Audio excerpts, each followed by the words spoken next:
Hajj pilgrims perform rituals in soaring heat as Eid al-Adha celebrations begin. Add AP News as your preferred source to see more of our stories on Google. Add AP News on Google. Add AP News as your preferred source to see more of our stories on Google. Share Mina, Saudi Arabia. AP. Huge crowds of pilgrims in Saudi Arabia threw pebbles at a pillar in a symbolic ritual on one of the final days of the Hajj, and temperatures reaching over 107 degrees Fahrenheit 42 Celsius as Muslims around the world on Wednesday started celebrating the Islamic holiday of Eid al-Adha.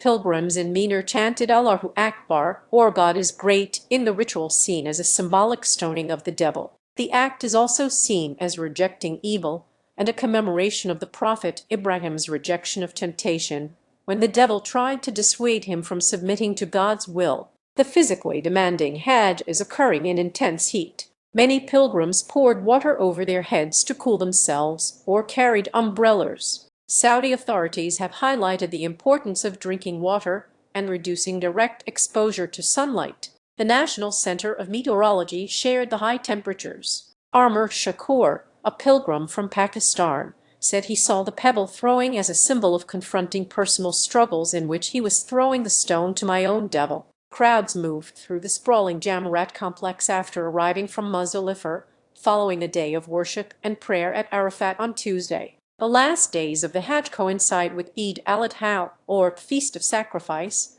marking the willingness of Ibrahim, known as Abraham to Christians and Jews, to sacrifice his son.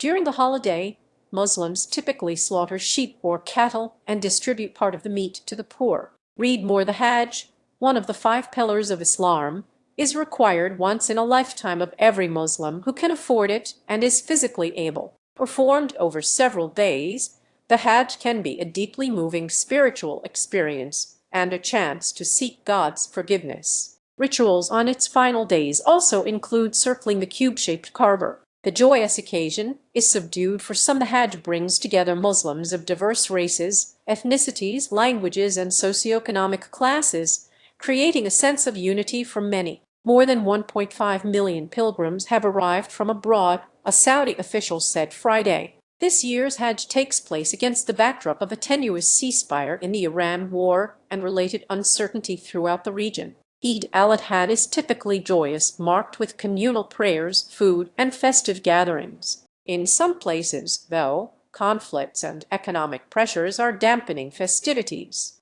Lebanon is observing Eid al-Adha amid a conflict between Israel and the Hezbollah militant group. Many displaced people are sheltering in tented settlements or public schools repurposed as shelters. There is no Eid for us. We are displaced, forced to leave our land, our homes, our livelihoods, while our memories are being destroyed, said Radi K. Reyes, who fled the village of Kayam, where intense fighting has taken place. A U.S.-brokered ceasefire in the Israel-Hezbollah conflict appears more nominal by the day, complicating efforts at a broader peace. Eid is only for the people who lost no one in the Gaza Strip, where the Israel-Hamas war has devastated the territory and displaced most of its people. Palestinians are observing a subdued Eid al-Adha under a fragile ceasefire and rampant suffering. This is not Eid, we're dead, said Mahmoud Saker, a displaced man from Khan Younis. In Khan Younis and Gaza, city worshippers gathered for prayers amid destroyed buildings and with few signs of celebration. There is no Eid. My children were killed, said Eider al-Banner, a displaced woman from Gaza City who prayed with her granddaughter. Eid is only for the people who lost no one. Israel's military offensive in Gaza has killed more than 72,803 Palestinians, according to Gaza's health ministry. The ministry, part of the Hamas-led government, maintains detailed casualty records that are seen as generally reliable by UN agencies and independent experts. It does not give a breakdown of civilians and militants. Israel launched the offensive after Hamas-led militants killed some 1,200 people, mostly civilians, and took another 251 hostage on Oct. 7, 2023. While the heaviest fighting has mostly subsided since a fragile ceasefire took effect on Oct. 10, deadly Israeli strikes have repeatedly disrupted the truce. Hamas and Israel have accused each other of violating the ceasefire. FAM reported from Winter Park, Florida. Associated Press journalists Wafar Sharafar in Deir al-Balar, Gaza Strip, and Ali Sharafdin in Beirut contributed. Associated Press religion coverage receives support through the AP's collaboration with The Conversation US, with funding from Lilly Endowment, Inc. The AP is solely responsible for this content.